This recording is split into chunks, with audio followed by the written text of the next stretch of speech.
Human beings absolutely follow through on who they believe they are.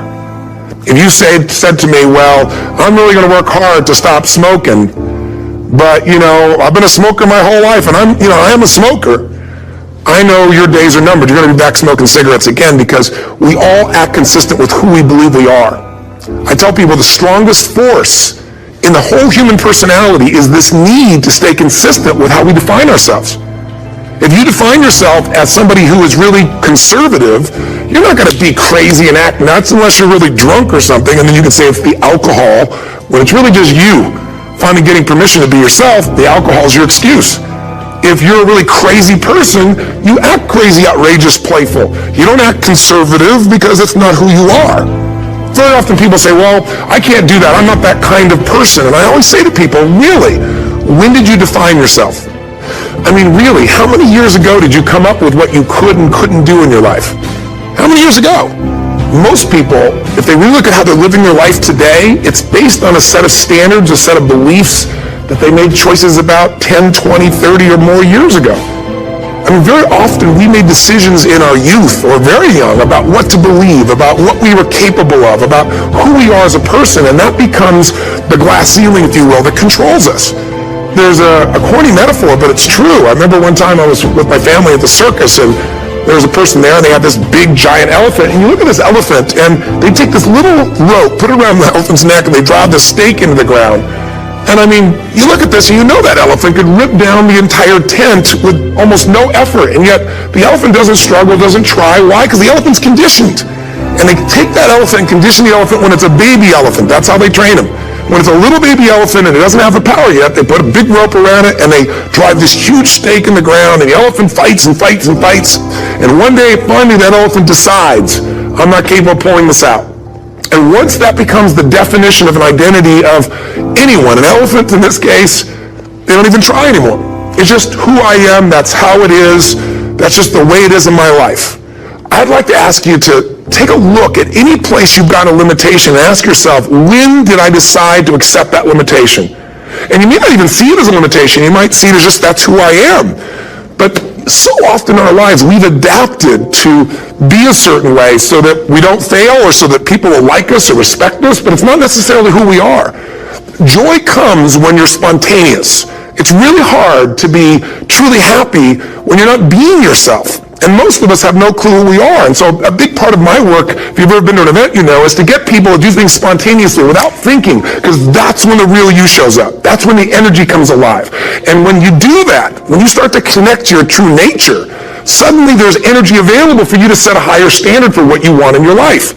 That's what this is really all about. And when I talk about standards, when I talk about, shoulds versus musts, think about your own life. I know there have been areas in your life where some point in time you just shifted and you raised the standard and your life changed. Because whatever people have their identity attached to, they live. We live who we believe we are. That's just how it works. It's just kind of like, I'll give you an example. Look at your physical body. Your physical body today is an absolute reflection of only one thing. Not your goals, not your desires, but your standards. The identity you have for yourself. If your standard is you're an athlete, then there's a certain amount of strength, a muscle tone, and energy that's available in your body on a regular basis because that's who you are. And so you do whatever is necessary to maintain that identity. Again, the strongest force in the human personality is this need to stay consistent with how we define ourselves. Because if you don't know who you are, you wouldn't know how to act. Once you lock in on that identity, your brain finds a way to keep you there. If you say, man, I'm overweight, I've always been overweight, I'm big boned, and that's the story you got, then you're going to always find a way to get back there. That's your settling point. That's your identity. That's where things lock in. If you see somebody who's in really great shape, you ask them, do you work out? You know the answer. Yes. How often? And they'll tell you 3 times, 4 times, 5 times a week, whatever. In a seminar, I'll ask people, who here works out at least 5 days a week? And I'm stand up. And you look around that room, and you know that they work out 5 times a week because you can see their body. You don't just get a result without some kind of action, without some form of ritual. Ritual meaning actions you do consistently. Now, do you think those people that are out there working out 5 days a week, do they have more time than you do? Or I have, or anybody else? Of course not. Is their life less busy? Of course not. It's just a must for them. They must work out that way, and they've made that turn, their life's changed. So I'm not saying you have to work out 5 days a week. I'm just saying whatever you really want, wants don't get met consistently. Standards do. Whatever you identify, this is who I am. And so it's not so much about changing your identity as there's expanding it. Deciding that, instead of your goals to lose 10 pounds, which is not compelling, what if your vision was to get back to my fighting weight? This year, this month, this next 90 days, I'm going to transform my body. I'm going to take on a new challenge. I'm going to find some technique or strategy, there's a million of them, that can reframe myself where I want to feel younger, stronger, more vibrant than ever before. Here's my reasons, because I want the energy to really make my life work. Because it's tough out there, and I want to be stronger than I've ever been before. I want to go in front of the mirror, and if I'm naked, not, want to laugh. I want to look there and take a good look and go, yeah, I'm proud of whatever I see there. Whatever it takes, something's going to make you laugh, smile, something's going to tease yourself, but something's going to move you to another level. If you identify yourself in a new way, and you own that every day, and that becomes the standard of how you live, you'll find the way to make that standard real. Money's the same way. Think about it. It doesn't matter what's happening, quote unquote, in the marketplace. People that make money find a way to make money no matter what, don't they? Most people's standard is to pay their bills. So that's what most people find a way to do, even when economic times get tough. Most people, if that's their absolute standard, they find a way. Some people's standard is pay their bills most of the time. And so most of the time they do. Some people's standard is not just to pay their bills, but to take care of their family and maybe even some of their friends. And they find a way. In fact, some people may be in a family where they don't have enough money. They barely have money to pay their bills. They work their guts out. And then somebody, their mother, their father, somebody else, their sister gets ill, and there's not enough money to take care of it. Nobody else has money in the family. They don't either, but they find a way to get that money to take care of their mother or father, don't they? And pay their bills. They never could do it before. Why? The situation made them raise their own standard. And not everybody does that. Somebody else in the family might have money and still not take care of their mother. It all comes down to the inner game, my friends. Changing your life is a change in the inner game. The outside world you can't control, but you have absolute control over this one if you learn the dynamics of what shapes you. And identity is one of those simple, clear, fundamental basics that if you start to shift it, everything else will shift in your life as well. Some people, by the way, have to have more than enough money to do what they want, when they want, where they want, with whomever they want, contribute the way they want. If that's their must, they find a way. I know that sounds overly simplistic, but it's true. Somebody once said you can take all the money in the world out of the hands of everybody, out of all the wealthy people in the world who are really successful, give it to other people. It wouldn't take too long, those people would have it back in their hands. It's not because they're manipulative, it's because they have a standard. Some are manipulative, don't get me wrong, but they got a standard of what they're going to find a way to make happen. I'm just simply saying to you, take those 3 magic words and live them. Raise your standard. And if you really want to do it, then I'll tell you the most important secret. Have you ever done this? Have you ever told yourself you're raising your standard? Okay, I'm going to go make this happen. I'm going to go make this much money. I'm going to transform my kids. I'm going to create the ultimate relationship in my life. I'm going to transform my body, whatever it is. And then you don't have strong enough reasons and you don't use it. You don't follow through. It's because you didn't back up your standards with what makes those standards real, and that's rituals. Rituals are where the power is. Whenever we do our Robbins results coaching, we say Robbins equals results, the way we get results with people, it's the same way if you listen to my Ultimate Edge program, or back in the old days, Personal Power, or if you went to one of my seminars. You know what I do is I take these huge challenges you got and we break them down into little bite-sized steps. Little things you do each day that after you do them, you get so much momentum that it's easy to succeed. You're not overwhelmed. You have these victory day after day after day on little things. If you went to Ultimate Edge, I'm sure you learned about the hour of power, or the 15 minutes to be able to be fulfilled, or 30 minutes to thrive, where you literally just condition your body and emotion with a couple little rituals. So it doesn't matter what's going on in your world. You feel that strength, and it's not fake. It's not some pump up. It's coming from inside you, and it works. Rituals define us. See, all the results in your life are coming from your rituals. They start with a standard, and they have rituals that follow it up. Like, for example, if you are where you want to be physically, you have very different rituals than if you're not where you want to be physically. If you're overweight, you and I both know you got a different ritual than if you're physically fit. Completely different. You get up in the morning, what's the first thing you do if you're fit? Your shoes are there, you roll over, Doesn't matter how you feel, you put on your shoes, you lace them, you start walking, or whatever that ritual is. If you're overweight, you roll over and you have a very different ritual. You might roll over several times to turn the alarm clock off. You go in and get your mocha, smocha, whatever, special coffee. You stop by at Starbucks, or whatever the case may be. You have your nice sugar muffin. It's supposed to be really nice for you. Whatever you do, it's a different ritual. If you have a great, passionate relationship, you have very different rituals in how you come home than if you have a lousy relationship. When you come home and the first thing you do is you're tweeting somebody, or you're emailing, or flipping on the news, or you don't even come home. What are the rituals? Whenever I study people that are successful, what I look for is what's the standard they hold themselves to, and then what are all those little rituals that add up? Because think about it. Success and failure are not giant events. They don't just show up. You don't just suddenly become successful or suddenly have this cataclysmic event that makes you fail. It may look that way, but failure comes from all the little things. It's failure to make the call. It's failure to check the books. It's failure to say, I'm sorry. It's failure to push yourself to do things physically that you don't want to do. And all those little failures, day after day, come together until one day some cataclysmic event happens and you blame that. That event happened because you missed all the little stuff. Do you agree with me? And success, by the way, is not some overnight event. It's all these little things. Success is having a vision. Success is making it compelling. Success is really seeing it and feeling it every day with strong enough reasons. Success is feeling the sense that I'm here to grow and I'm here to give something to the world more than just myself. Success is caring about other people. Success is calling and saying, I love you in the middle of the day for no damn reason. Or sending a note. That'll change your relationship. Have a ritual of something funny, playful, or a surprise you do. How many relationships are dead today because they have no surprise rituals anymore?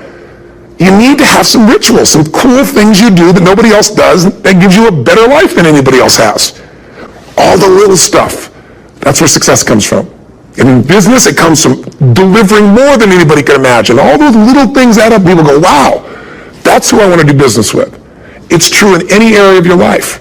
So if you look at somebody who's really successful and you think, wow, I mean, they're so amazing, they're such a genius, you got to dig underneath and you got to remember something.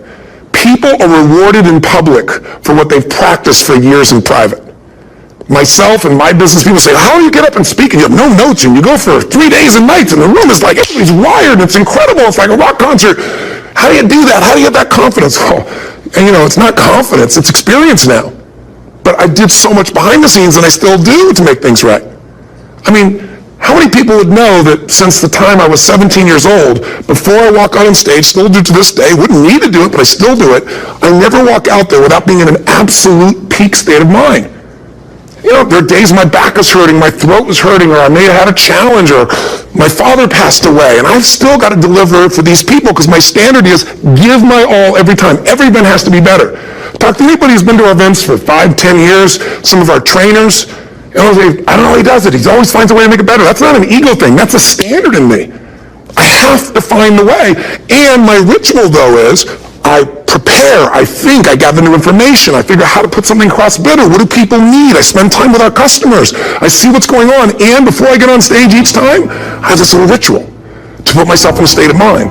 And I did it starting like 17 years old. I started doing it. I now command my subconscious mind. And I say this out loud several times, this little set of phrases, as an incantation to kind of condition my mind and body. And I'd say, I now command my subconscious mind to direct me in helping as many people as possible today by giving me the strength and the emotion and the humor and the brevity, whatever it takes to show this person and help this person change their life now. And I started out with a person when I worked with people one-on-one, and I would do that for 45 minutes driving in my Volkswagen to go serve and coach somebody for the first time. Now I don't say that person, I say these people, and I can go out in a room of 10,000 people and deliver for 50 hours, and I do it every time I come back on stage. It's a ritual to go into peak state. Peak states don't just show up, they don't interrupt you. Great ideas don't interrupt you, you've got to pursue them.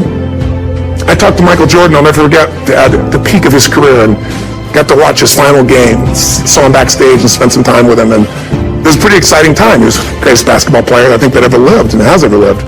And I asked him, I said, what sets you apart, Michael? What is it? And is it God-given talent, ability, skill? What is it? And he said, Tony, he said, I can shoot you straight. It's not, me trying to act humble. He goes, I have a lot of talent, a lot of God-given talent, a lot of skill. I've worked really hard. But he said, really? It's my standards. He said, every day I demand more from myself than anybody else could humanly expect.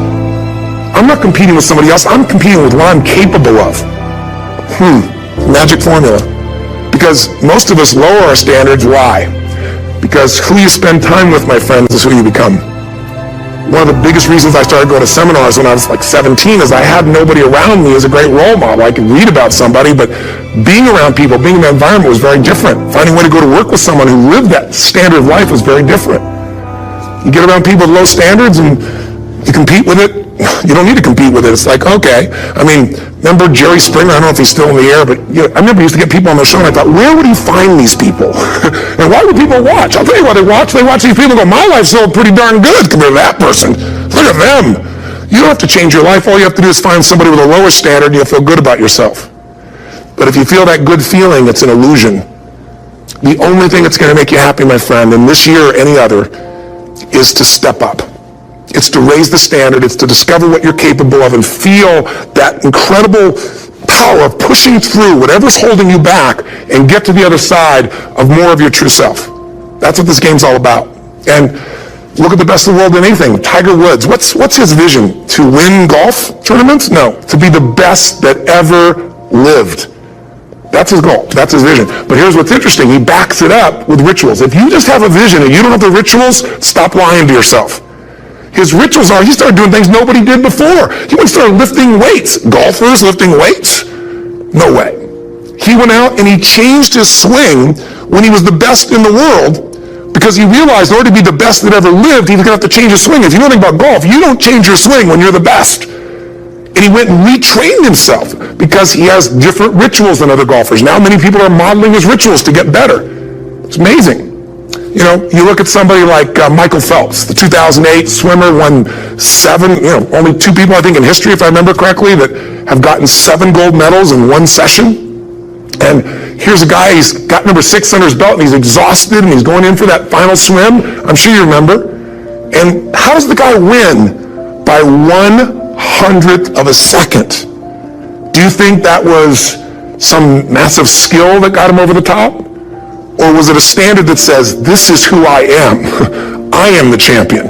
And no one is taking this from me. And somehow in those final milliseconds, 1/100th of a second, he pushed himself just beyond his competitor. But you know about Michael Phelps? What allowed him to be able to push beyond that moment is his rituals. Go study the guy. Most people who swim have these unbelievable workouts. He does 2 and 3 of their workout sessions a day. All the other swimmers in the beginning thought he was insane. You're going to overtrain, you can't do that, it's not physically possible. But he had a standard and the rituals to back it up. So here's my final message to you, because I've gotten carried away. I thought I was going to send you like a 5-minute message, but as you can see, there's no script here. It's just me going a little crazy with you, but I want to really see you get what you want this year. Don't let this year be like last. And if last year was great, still don't let it be that way. Raise the standard. If your life is perfect and extraordinary, you darn well know you're not going to be happy unless you keep making it better. That's what makes us feel alive. It's not what we get that makes us happy. It's who we become and what we're able to give because we become more. That sense of contribution is what creates the deepest meaning. So here's my assignment for you if you want one. If you want to go from conversation to some action, here's a simple thing to do.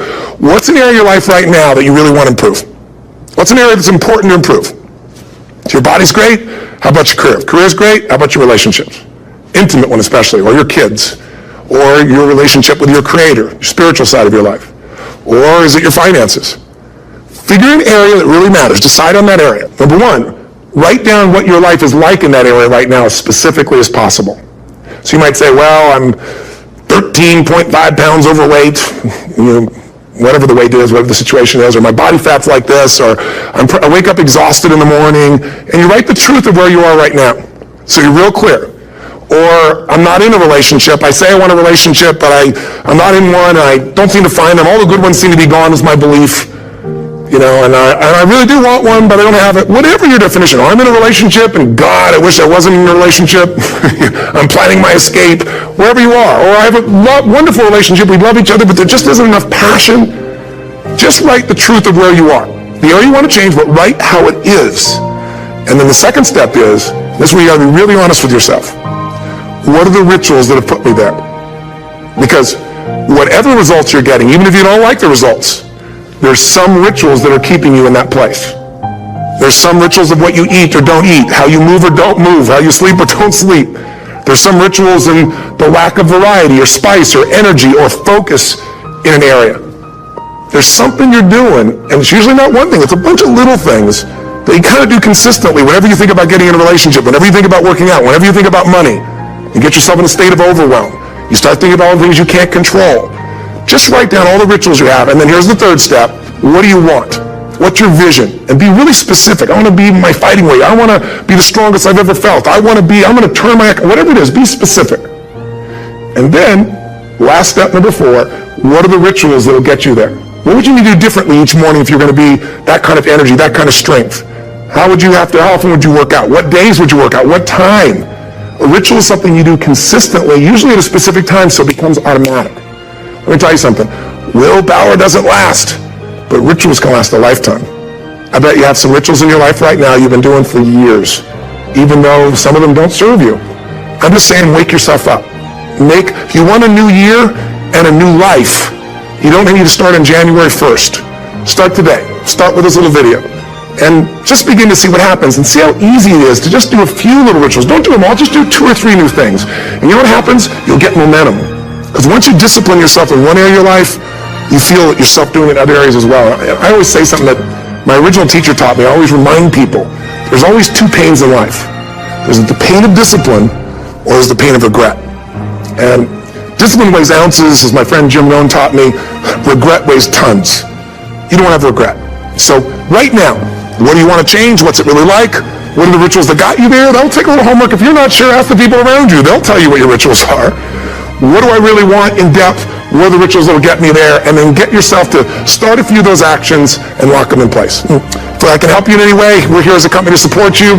Come have an event with us. Come to Unleash the Power Within or Mastery University, or get a coach. You can get a free coaching session if you call our company and click on something on this. Will probably have something on it, or get a product. Or don't do anything with us, but do something with somebody, starting with you. If you make the changes in yourself, you're going to be proud this year, and no amount of money or accolades from other people can mirror the feeling of being proud of knowing you've taken back control of your life, or you've taken a great life to another level. Because once you do that, you have something you can give other people, whether it be your kids or your friends or your family, and ultimately that's